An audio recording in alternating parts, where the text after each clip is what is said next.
Et bien le bonjour à tous, c'est Veni. On se retrouve pour une nouvelle présentation de roster sur le mode Rise of Mordor. Et aujourd'hui je vais parler des Hommes du Nord, je vais parler de la faction qui s'étend de Eastfold à Westfold, qui s'étend du gouffre de Helm, de Helm's Deep jusqu'à Edoras. Je parle bien sûr du Rohan.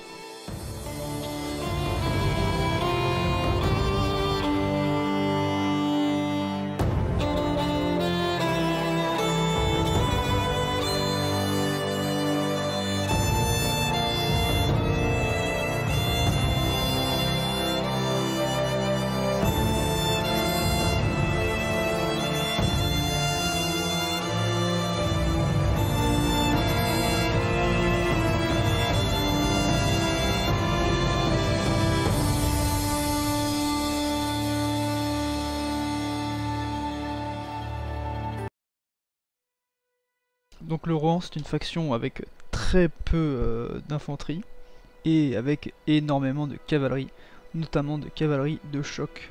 C'est un roster qui se joue à la cavalerie, qui n'a pas d'unité de choc en infanterie, étant donné qu'il en a beaucoup en cavalerie, ça compense. C'est un roster également qui se joue sur les tiers les plus bas, c'est-à-dire beaucoup de tiers 1 et beaucoup de tiers 2, énormément de tiers 2, c'est un roster tiers 2. Le tiers 3 et les tiers 4 sont quasiment vides. On va commencer du coup la présentation de ce roster avec les tiers 1 et avec les archers, les Mustard Archers, qui sont vos archers de milice. Alors ils ont une attaque de 15, ce qui est somme toute correct pour des archers de milice. Ils ont une hache en mêlée. Ils ont très peu de défense de mêlée par contre, et une armure très faible. Ils ne résistent pas aux tirs étant donné qu'ils n'ont pas de bouclier. Donc cette unité va souffrir énormément aux tirs. Après ils sont 190, ils ont une précision de 14 et ils ne tirent pas extrêmement loin, hein, seulement à 150. Ils se feront en duel d'archers, ils se feront découper. Mais en support, si vous prenez beaucoup de ces unités, ça peut être un atout solide, hein, étant donné qu'ils ont également les flèches enflammées pour les bâtiments et les engins de siège ennemis. Passons à l'unité suivante, désormais les Mustard Axe, qui sont unités de mêlée avec des haches. Curieux pour une unité de tiers 1, uniquement des unités de hache. C'est une particularité du Rohan, également beaucoup d'unités de hache qui seront anti-armure. Ils ne forment pas de mur de bouclier, donc attention aux charges de cavalerie. Ils ont un bouclier petit, donc ils arrêtent néanmoins certains tirs. Ils sont très mauvais en attaque de mêlée et ont une mauvaise armure. Ce qui en fait une mauvaise unité d'infanterie. Heureusement qu'ils ont la capacité de casser des armures grâce à leur hache. La variante lancier, les Mustard Spears, qui sont beaucoup plus compacts en formation, les lanciers. Une excellente défense de mêlée et une capacité à se protéger des tirs assez corrects, malgré le petit bouclier qu'ils ont. Cependant, ils sont exécrables en attaque. Donc c'est une unité qu'il faut privilégier selon moi en tier 1, plutôt que les Mustard Axe, étant donné qu'ils tiennent mieux la ligne, et pourront pourront tenir la ligne surtout. Pourront tenir la ligne. La cavalerie, vous en faites pas, votre cavalerie la gérera. Et voilà, on va voir la force de la cavalerie du Rohan désormais avec les Scouts of Rohan, une unité de choc, cavalerie de choc, dès le tier 1, donc qui va être un avantage sur toutes les autres factions du tier 1 en tout cas. Ils ont une très faible résistance au tir du fait de leur leur petite armure, et également leur petit bouclier. Donc ils sont également exécrables en mêlée, donc c'est une unité de cavalerie de choc, à ne pas confondre avec la cavalerie de lance, qui elle utilise une lance et pas une... Enfin utilise une lance au corps à corps et pas une grosse lance de charge, disons, une petite lance de combat plutôt qu'une grosse lance de charge. C'est la différence en anglais entre Spears et Lance. Lance c'est vraiment pour planter l'adversaire. Voilà, avec une grande lance comme celle-ci, c'est une lance, et une spear, c'est une lance comme on appelle en français, quoi, plus classique. Donc cette unité là, je recommande en tier 1, elle est plutôt pas mal. On passe au tier 2 désormais, c'est là que vous allez retrouver la plupart de vos unités, à commencer par les Yeomen of the Mark, qui sont unités d'archer, l'archer de milice mais amélioré. Donc ils sont assez bons en attaque de mêlée, toujours 20 et 25 de mêlée damage, parce qu'ils ont une hache au corps à corps. Donc ils font quand même des dégâts perce armure au corps à corps, même si ils ont toujours une défense de mêlée exécrable et une mauvaise armure, avec seulement 50 points d'armure. Ce qui est mieux que la milice. Ils tirent à 200, donc ils tirent plus loin que la milice, et une précision de 22. Donc c'est cette unité là qu'il faudra prendre en tant qu'archer en général, vous pouvez en prendre autant que vous voulez. Un bon nombre de ces unités peut être très utile avec le roi en bataille.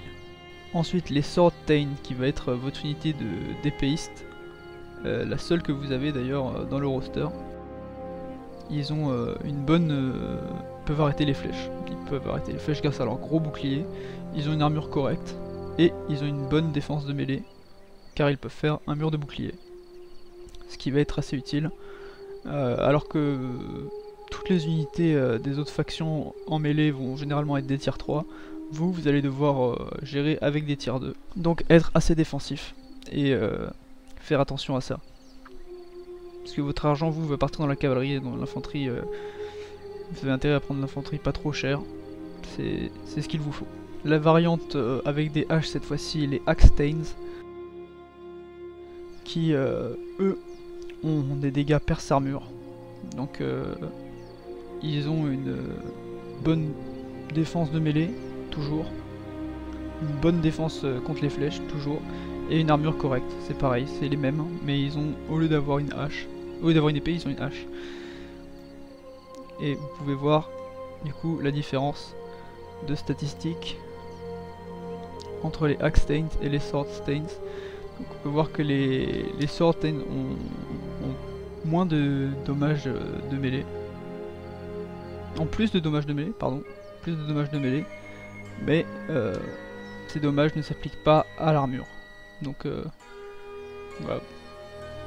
C'est un choix difficile à faire. Ils ont également plus de mêlée, de défense de mêlée.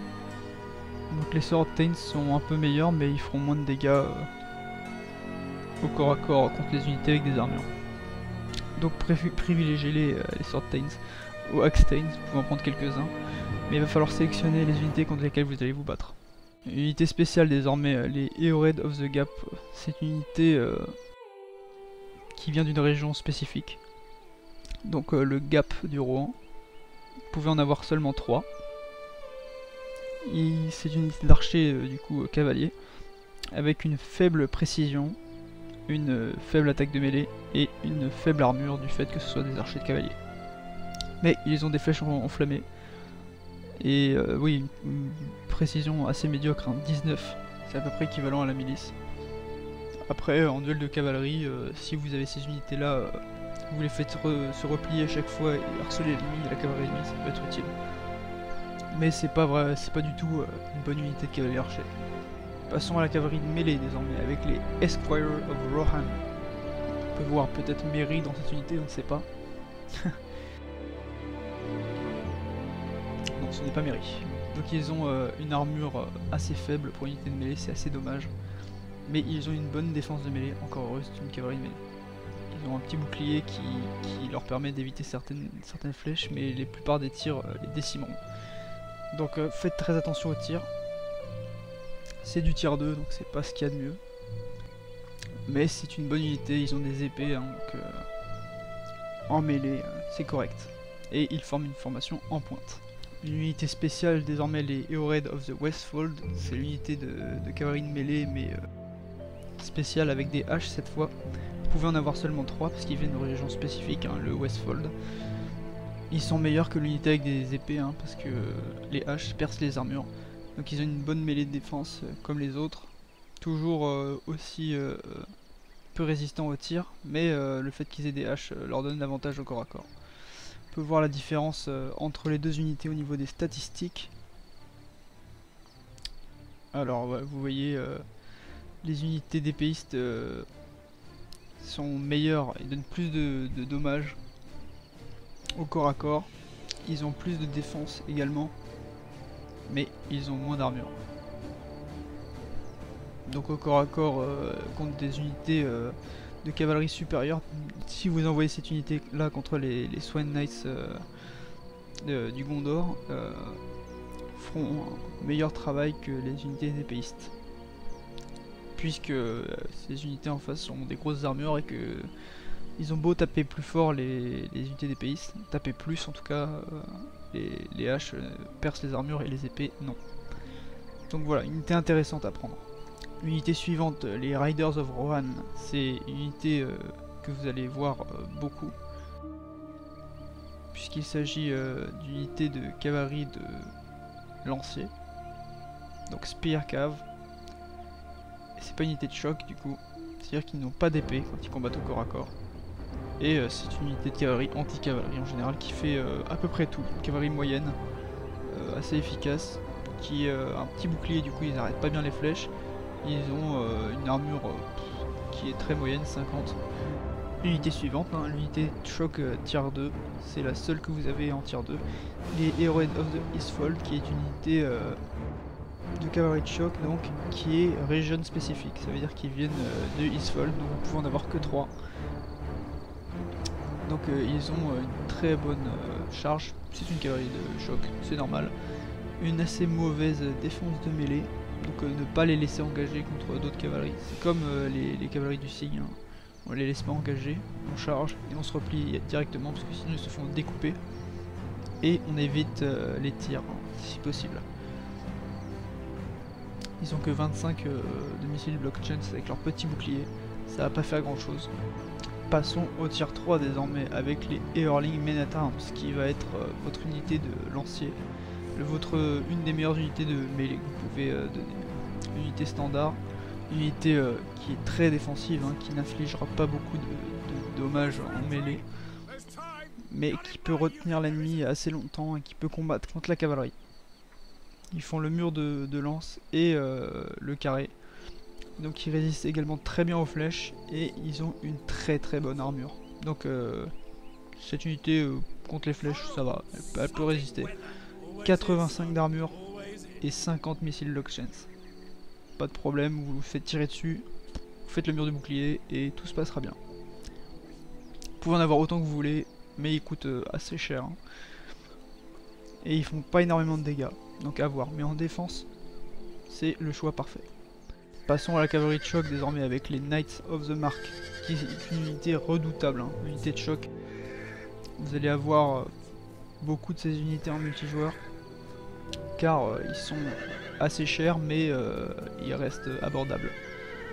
Très bonne armure, avec 85 d'armure, un bonus de charge excellent, c'est une cavalerie de choc, et une très bonne attaque de mêlée. Donc même engagé, ils ont une bonne armure, une bonne attaque de mêlée, donc c'est une unité assez polyvalente qui chargera très bien l'infanterie et la cavalerie. Et elle fait la formation en pointe. Une unité spéciale, la garnison du Hornbourg. Donc Hornbourg c'est le gouffre de Helm. C'est une région spécifique, donc vous pouvez en avoir 3. C'est une unité hybride mêlée archer. Donc c'est votre meilleure unité d'archer et votre meilleure unité de mêlée, d'épée, enfin de hache plutôt, c'est une unité de hache. Donc mêlée attaque 32, mêlée damage 28, mêlée défense 43. On peut voir que si je regarde mêlée attaque, plutôt mêlée damage, armor piercing 10. Donc ils percent les armures puisqu'ils utilisent des haches. On peut le voir, c'est ici, voilà. La particularité c'est qu'ils font également des murs de bouclier, c'est une unité de mêlée. Et au niveau du tir, il tire à 200, donc il tire très loin. 31, c'est une bonne précision. Au niveau des munitions, ils ont 24 flèches, ce qui est autant que les autres unités d'archers. Donc une fois qu'ils ont épuisé leurs munitions, ou que vous voyez que l'ennemi se rapproche trop près, et vous les envoyez au corps à corps, et tout se passera très bien. Vous pouvez en avoir donc 3. Une unité très intéressante que vous pouvez avoir en tant que général également. Passons désormais au tier 4, vos unités d'élite, vos unités de renom, avec les Guards of the Golden Hall, ce qui est bien sûr le palais de Edoras. Avec une excellente défense de mêlée, une excellente armure et une bonne chance de bloquer les tirs. Ils ont 50 de missiles block chance et 85 d'armure. Donc c'est des tanks, des gros tanks qui font le mur de lance et le carré. Ils ont 36 de mêlée attaque et 27 de mêlée damage. Donc ils sont assez efficaces même si c'est des lanciers. C'est du tier 4 après tout. Vous pouvez les avoir en général. C'est une très bonne unité pour supporter vos flancs. Mais vous pouvez en avoir que en 3 exemplaires, puisque c'est une unité de tier 4. Vous avez ensuite la variante en unité de cavalerie de choc, les Knights of the House of Eorl, qui est votre meilleure unité de cavalerie de choc, avec une excellente armure, une excellente attaque de mêlée et une bonne charge. C'est tout ce que vous avez de meilleur en cavalerie en fait. Votre meilleure cavalerie tout simplement. Mêlée attaque 48, ce qui est impressionnant, mêlée damage 32. Charge bonus 100, incroyable, armure 85 et missile block chance 35. Et ils peuvent faire la formation en pointe. Cependant, ils coûtent extrêmement cher et vous ne pouvez en avoir que 3. Mais ne vous inquiétez pas, vous avez toujours cette unité de général avec King Théoden dedans. C'est une unité de Knights of the House of Eorl, tout ce qu'il y a de plus basique, la même qu'on a vu juste avant, avec votre général dedans et un général légendaire du coup. Donc il y a celle avec Théoden et il y a une variante avec Théodred. En général de cavalerie vous avez également Éomer qui sera lui avec les Knights of the Mark. Donc une unité tier 3. Donc voilà, c'était tout pour le roster du Rohan. Pour ce qui est de la suite de la faction, je pense que cette faction est terminée, ils ne rajouteront plus d'unités. Peut-être une unité, il y avait des discussions autour d'unités d'enfants, des enfants qu'on voit au gouffre de Helm en tier 1, peut-être des javeliniers, je ne sais pas. Il y avait des discussions pour ajouter une unité de femmes également, des Shield Maiden, mais ce ne sera jamais ajouté. Ça les développeurs ont été clairs dessus. Et également une unité de héros de général avec Éowyn avec une unité de Esquire of Rohan, mais ça a été démenti également. Puis voilà, donc c'était tout pour le topo sur la faction du Rohan. Si vous avez des questions ou des commentaires, laissez-les en bas. Je les regarderai avec plaisir. Si je vous laisse également le lien du mode dans la description. Le lien de notre Discord dans la description. Si vous voulez nous rejoindre pour faire des parties en multijoueur, ce sera un plaisir. C'était Veni, portez-vous bien.